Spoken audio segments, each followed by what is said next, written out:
Avery. We have finally come to a day where we talk about Hall of Fame, whether it has gotten easier or not. I feel that it has gotten smoother, I should say, and I'm speaking mostly for baseball, basketball, and football. And also talk about Sterling Sharpe because I wish he could have been someone that I could have watched, but I have the highlights there. I have everything. Him and Brett Favre were just unreal together in those early 90s with Green Bay. Unfortunately, devastating neck injury ended his career. And if he would have continued, he could have died.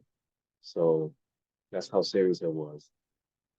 Avery, starting with the Hall of Fame, what are your thoughts about the Hall of Fame? Do you think it has gotten easier? Do you think that they should be more stricter in terms of who should be allowed in the Hall of Fame?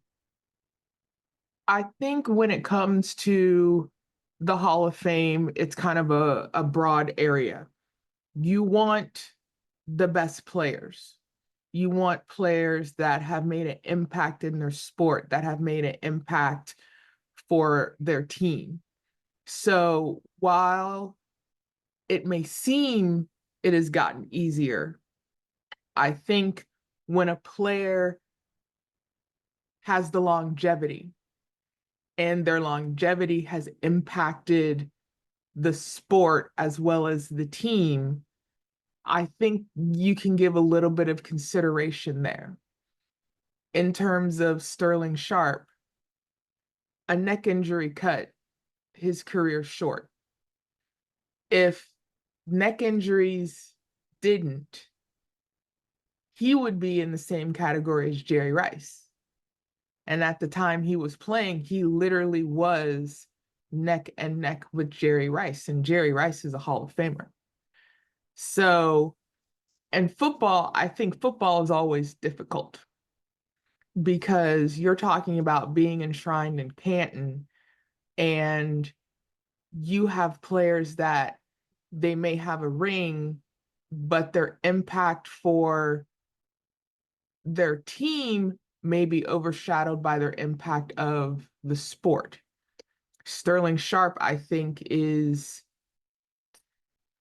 neck and neck on both. For the time he played in Green Bay, his impact in Green Bay elevated Brett Favre. Just as if you look to the years of Jerry Rice and Joe Montana, and then when Joe Montana got injured, Jerry Rice and Steve Young became a great tandem. And all three are in the Hall of Fame. So if you look at his time, and we've mentioned his brother Shannon Sharpe's Hall of Fame speech, and we'll get to that too. But if you look in the time frame, his impact in Green Bay elevated the Packers to even the beginnings of modern football, even with Coach Lombardi, and to what eventually the Packers would be, and his impact on the sport in that time as well, just as Jerry Rice. In that time, he and Jerry Rice, I'm like, you might as well put them in like a fight club, because it was almost like who's going to get the ball first, who's going to get more touches, and who's going to get to the end zone first. And I think when it comes to Hall of Fame in football, I think it's still very difficult. Hockey is probably right there as well.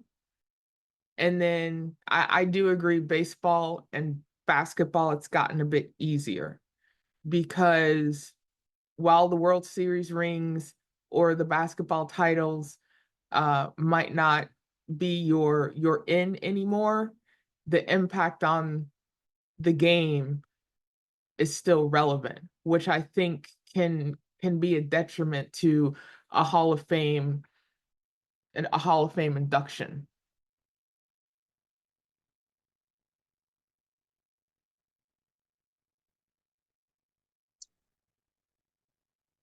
I can't disagree with Sterling Sharpe. I can't because what he did in that 7 year period was astonishing.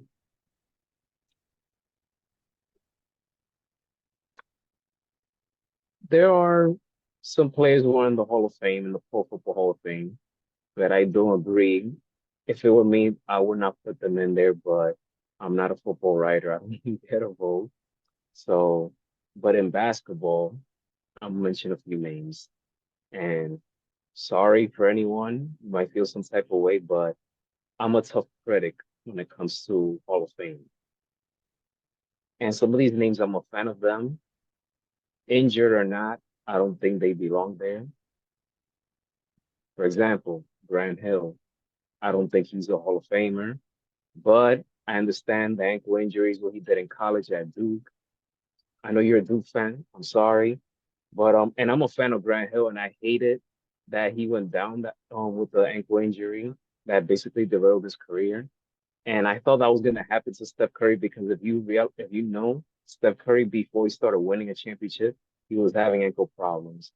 So for Grant Hill, I'm sorry, I would not put him in, but I can't be disappointed that he got in. Um, a player that he's gonna get into a Hall of Fame, and I don't agree that he's a Hall of Famer, is Draymond Green. I get it, the championships. Um, yes, he's a great defender, and no, he's not the best defender ever, like he once said. I strongly disagree with that, but he's gonna get in. Um, Rudy Gobert is gonna get in the future. I don't agree with that. But again, if the Dikembe Mutombo can get in, he's won 4 Defensive Player of the Year 4 times. If Ben Wallace can get in, he's definitely gonna get in. And Ben Wallace, at least, shout out to Ben Wallace. He won. His birthday was yesterday. He turned 50. Crazy to think about that. But who else? That is, I mean, there's so many names, but those are just a few that comes to my mind. In baseball. I'm not mad that Joe Mauer and Todd Hilton got in. Numbers wise,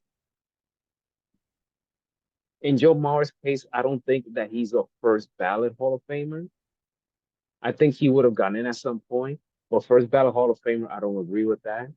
Same thing. Well, no, Todd Hilton. No, this was, I believe, ninth or 10th season.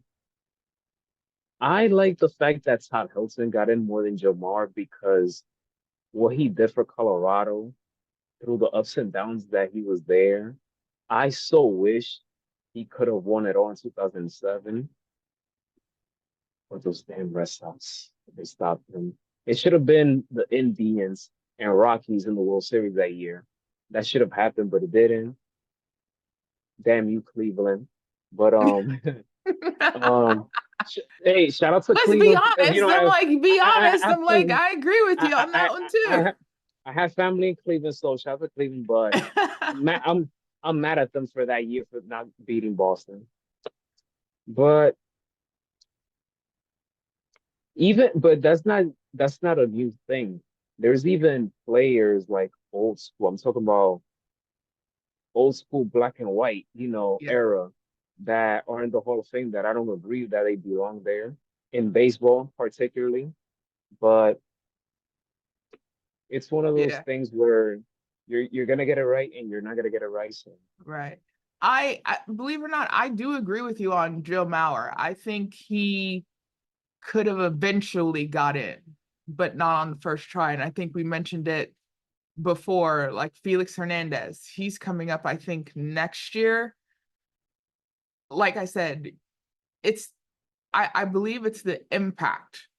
His impact, he played all his years in Seattle, which is rare. Nowadays, players don't play their entire career with one team.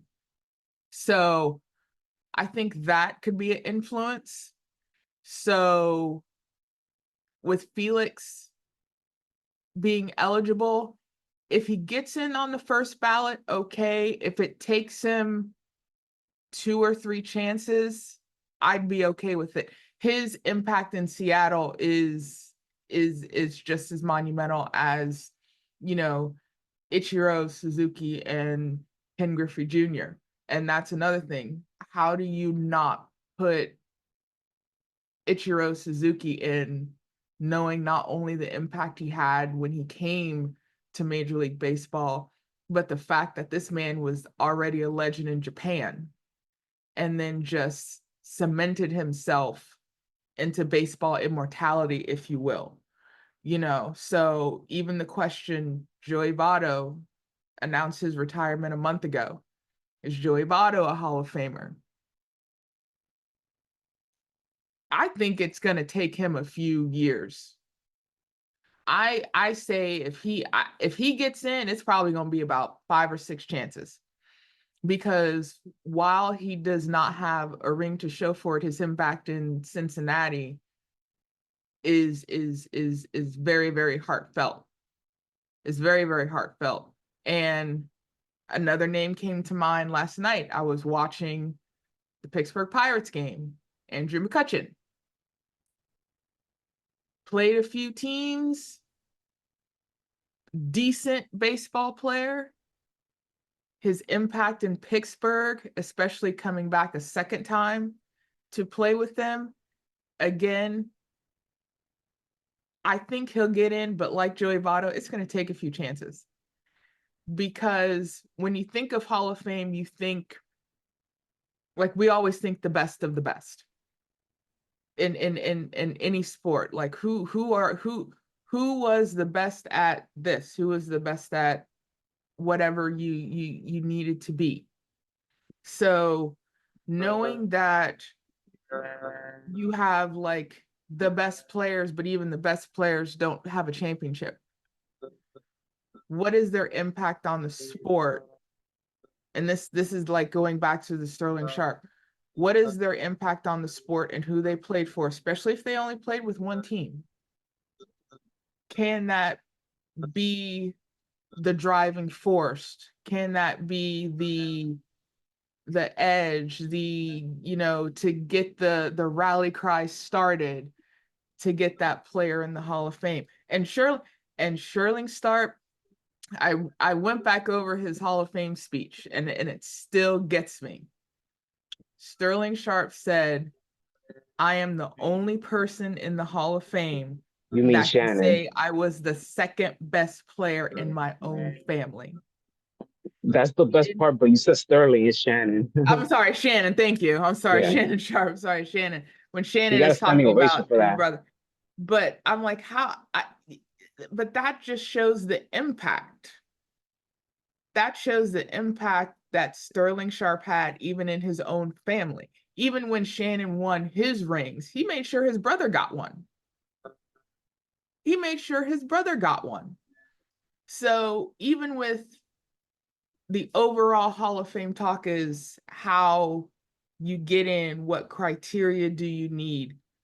I think, like I said, I think for baseball and basketball, it is easier now. Because even when you mention Grant Hill, I mean, that man's a college basketball Hall of Famer outright. Outright. But I do agree with it. As far as NBA, iffy. Just as you say, Draymond Green. I love Draymond Green. I really do.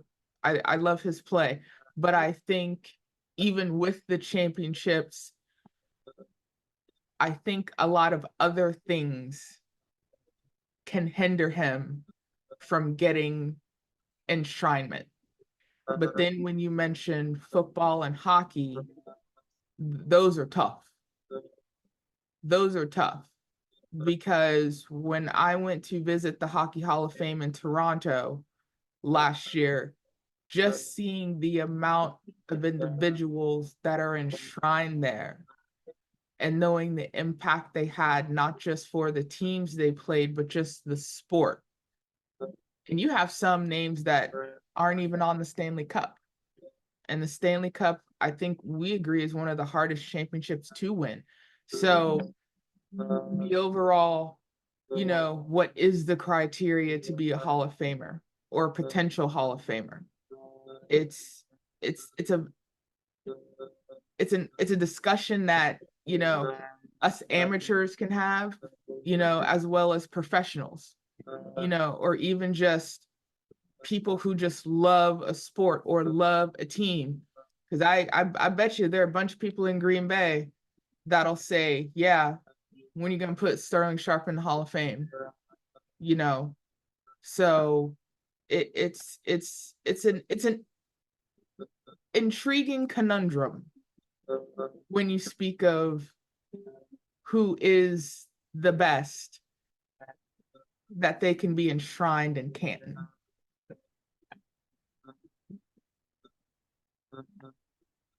I'm a fan of Andrew McCutcheon. I have a huge soft spot for him. What he did in Pittsburgh to break the 21-year playoff drought, and that was his NL MVP season. That's massive. He's collected over 2,000 hits.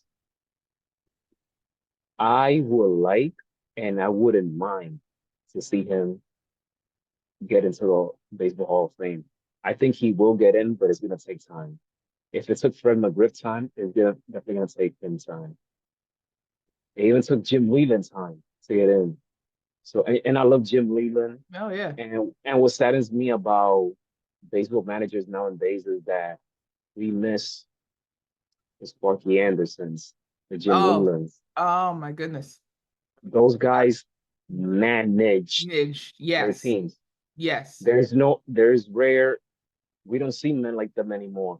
The fact that you saw a tape of Jim Leland cursing out Barry Bonds Oh, in 1991, that was the beginning of him earning the players' respect. yeah, So I miss that. I miss that in sports in general. We don't find managers, coaches that can discipline players. We miss that, you know? And but Andrew McCutcheon, I like him. I like what he brought to the game of baseball. So I know he's gonna get that call someday, and I hope I get to see it. I had to say like that because this life is not guaranteed. We don't know yeah, what tomorrow promise. So, but he is one player that is gonna take time, but I would love to see him get in. yeah. Joey Votto, same thing. He's definitely gonna be a Cincinnati Hall of Famer. In terms of baseball Hall of Fame, it's gonna take time. I feel that 2012 was his best chance to win with Cincinnati. Cincinnati was up 2-0 in that division series against the eventual champions, San Francisco Giants, a team that Dusty Baker once took to a World Series, and that should have been his first World Series, 2002. But they ended up losing that series. That was his best chance of winning it all, but he didn't. Now, you mentioned something else after baseball, but yeah, oh yes, the Shannon Sharpe speech. Sterling Sharpe was visibly in tears twice. When Shannon said that part that he received a standing ovation, that he's the second best player in his own family, and then the part with his grandmother. Those little two parts that you saw Sterling get emotional. It is by far one of the best Pro Football Hall of Fame speeches that I've ever seen. And the fact that I witnessed two great speeches in one event, that one and Deion Sanders, was phenomenal. And I had to give credit to Deion Sanders because he is the one player that was vocal about the Pro Football Hall of Fame selection. He has been very vocal about that, so I give him credit. But that's all I had to say about that. But it is always an interesting conversation when we talk about the Hall of Fame. It it is an interesting conversation, especially if you are a fan of a team, you are a fan of a player, you you want them to win it all. That's kind of the overall goal, when you find that player, you're like, man, I really like that guy. Going back to baseball, I have grown up an Atlanta Braves fan since I was a child. When I was introduced to baseball, they were terrible, but I am still forever an Atlanta Braves fan. And when Chipper Jones came on the scene, man, we wanted everything for him, along with Fred McGriff, David Justice, when Marquise Grissom came along. But for some reason, Chipper Jones being on that team and spending his entire career with the Atlanta Braves was like, he has to get in. He has to get in. Luckily, he has a World Series to help him, I think. And which eventually did happen. He got in. I believe he got in his first year eligibility too. But those are those things that when you latch onto a player or a team, you're like, you want them to be healthy. You want them, to get their individual accolades and then eventually, a team accolade. Because like right now, the best player in baseball is still one of my favorite players, and that's Shohei Ohtani. I am wishing nothing but the best for this man. He is taking baseball just like when Ichiro Suzuki came in. He's taking baseball to new heights. And especially now, granted, he's not pitching this year, but just on the fact that he is hitting, he is phenomenal. And granted, I'm not a Dodger fan, but I look to see how his involvement with the team, will it pay off dividends for something that even Ichiro doesn't have, and that's a ring. And I think the ring will catapult him further if he stays healthy, if he plays long enough, whether he is still pitching and hitting or then just concentrates on hitting.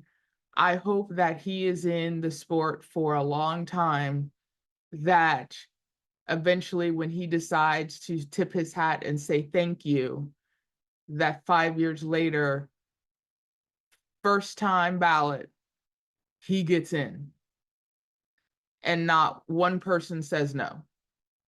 Because I'm still mad about those 3 writers that didn't say yes to Ken Griffey Jr. But if there's one person at this stage, World Series ring or not, the impact on the sport that Shohei Ohtani has had, I'm already saying it right now. Longevity, health-wise, when his name gets called, 100% in. And if you want to talk about a riot, there's one. Because I think us lovers of baseball right now are enjoying what we're seeing. Not just him. I think we're enjoying the game again.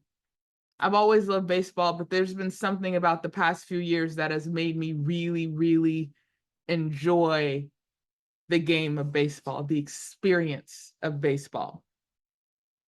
And when players eventually hang it up, we want them to get their enshrinement, whether it be in Cooperstown or Toronto or Canton or Naismith. So it's always going to be the interesting conversation, but it's a great conversation to have, especially when you're talking about players that have impacted a sport and a team for many years and generations that we just can't overlook.